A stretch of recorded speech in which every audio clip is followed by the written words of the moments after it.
اور ڈاکٹر توقیر شاہ صاحب جو پرنسپل سیکرٹری ان کے کزن ہیں وہ اولڈ ٹول پلازا جو ہے اسلام آباد کا وہاں سے قافلے کو لے کے جائیں گے اور یہ تمام قافلے جو ہے 26 نمبر چنگی یا موٹر وے ٹول پلازا پر اکٹھے ہوں گے اور اس کے بعد وہاں سے روانگی ہوگی.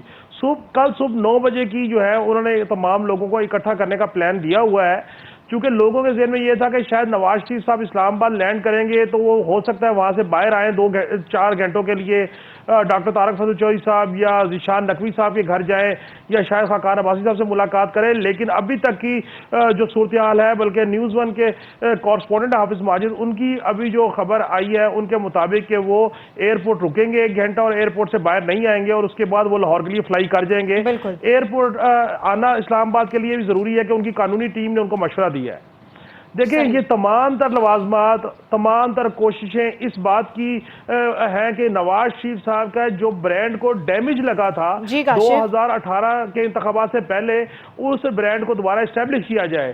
دیکھنا یہ ہے کہ نواز شریف صاحب مینار پاکستان پہ جو آ کے تقریر کرتے ہیں اس میں وہ کیا ایسا ایجنڈے کا اعلان کرتے ہیں کہ قوم ان کے ساتھ چلے اور عوام ان کو جوک در جوک جوائن کرے. یہ تو ان کی تقریر کا سن کے ہی پتہ لگے گا. جی ٹھیک ہے. اچھا منور آپ ہمیں بتائیے گا ان کی واپسی کی کیا تیاریاں چل رہی ہیں اور کب تک وہ خطاب کریں گے. اس کے علاوہ وہی سوال جو کاشف سے میں نے کیا, کیا مستقبل کے نئے وزیر اعظم تشریف لا رہے ہیں؟ جی مجھے تو اس بات میں کوئی شک نہیں ہے کہ مستقبل کے وزیر اعظم ہی آ رہے اور جس طریقے سے ان کا استقبال کیا جا رہا اور جو پروٹوکول لگا ہوا وہ پرائم منسٹر والا ہی ہے. یہ چارٹرڈ طیارے سے آنا اور پھر یہاں پہ سول ایوییشن کا وہ پھول کی پتیاں برسانے کے لیے اجازت دینا اور پھر اپنا مانیٹرڈ قسم کی ڈیجیٹل کنٹرولڈ گاڑیاں ان کو پرمٹ کرنا, پھر مینار پاکستان کے گراؤنڈ میں جہاں جس حد تک ممکن ہے کرسیاں لگا کے دینا اور پھر وہاں پہ جو گرین ایریا اس کو بھی جلسہ گاہ میں شامل کرنے کی اجازت دینی. تو یہ عام سیاستدان کے لیے یہ چیزیں نہیں ہوتی, اسی کے لیے ہوتی ہے جو پاور میں آ رہا ہو یا پاور میں ہو. تو مجھے تو یہ ہے کہ جیسے میں نے آپ کے پروگرام میں شاید منڈے والے دن یہ بات کی تھی کہ اس دفعہ M N A M P As ان کو بھی عام ورکروں کی صف میں کھڑا کر دیا گیا اور کونسلرز کو وہ با اختیار بنایا گیا. ان کو اے سی والی گاڑیاں دی جائیں گی, ہر کونسلر کے ذمہ 500 بندے جو ہے وہ لے کے آنا جو ہے وہ اس کا ٹارگٹ دیا گیا اور تقریباً 250 کے قریب جو ہے نا وہ لاہور میں کونسلر ہے اور اگر ہر کونسلر 500 بندہ صرف جو منیمم بتایا گیا وہی لے کے آتا ہے تو آپ اندازہ کر لیں کہ کراؤڈ کس قدر ہوگا. صحیح. یہ ساتھ میں دوسری چیز یہ ہے کہ وہ گاڑیوں میں ہی بہت اچھے کھانے کا انتظام کیا گیا. ہر گاڑی میں جو مٹن اور دوسرے جو کھانے جو کہ عام آدمی جو میرے جیسا آدمی تو سوچتا بھی نہیں ہے کہ شاید وہ افورڈ کر سکے تو اس کے لیے وہ کارکنوں کے لیے اس طریقے کا کھانا جو ہے نا وہ اس کا انتظام کیا گیا. ہر گاڑی میں وافر مقدار میں کھانا ہوگا. جتنے کارکن اس گاڑی میں بیٹھیں گے ان کی ڈیجیٹل مانیٹرنگ ہوگی. وہاں گاڑی میں وائرلیس کے ذریعے کنٹرول ہونے والے کیمرے, اس کو ٹیکنالوجی کو کیا کہتے ہیں میں فوری طور پہ لفظ ذہن میں نہیں آ رہا صحیح, لیکن یہ کہ وہ اس کی مانیٹرنگ ہوگی اس طریقے سے اور ہر بندہ جو ہے وہ ویزیبل ہوگا. اور سب سے بڑی بات یہ ہے کہ ابھی جو منسٹر رہے ہیں جو کہ جن کو ملنا, جو ایم این ایز رہے ہیں, جن کو ایم پی ایز رہے, جن کو عام حالات میں پارٹی ورکر ملنے کا تصور بھی نہیں کر سکتا تو وہ ان کے ساتھ انہیں گاڑیوں میں بیٹھے ہوں گے. ٹھیک ہے. تو یہ والا معاملہ. اور یہاں پہ نون لیگ نے جو ابھی تک جتنی سپیس ان کو ملی ہے وہاں پہ کرسیاں بچھا دی ہیں, بہت اچھا جو انہوں نے سٹیج بنا دیا جس میں 100 سے زائد جو قائدین وہ بیٹھ سکیں گے. اس کے علاوہ وہاں پہ تقاریر کا بھی معاملہ رکھا گیا کہ کون کس طرح کرے گا اور سٹیج کو کس طرح کنٹرول ہوگا. تو یہ والا معاملہ تو آج نون لیگ جو ہے وہ شام 7 بجے کے بعد وہ اس کا منارٹی ونگ جو ہے وہ شاندار قسم کی آتش بازی کا مظاہرہ کرے گا. اور وہاں پہ پی ایم ایل این کے صدر شہباز شریف صاحب اور مریم نواز صاحبہ بھی ہوں گے اور وہاں پہ وہ عوام اور اپنے کارکنوں کا خون گرمانے کے لیے ان سے بات چیت بھی کریں گی اور شاید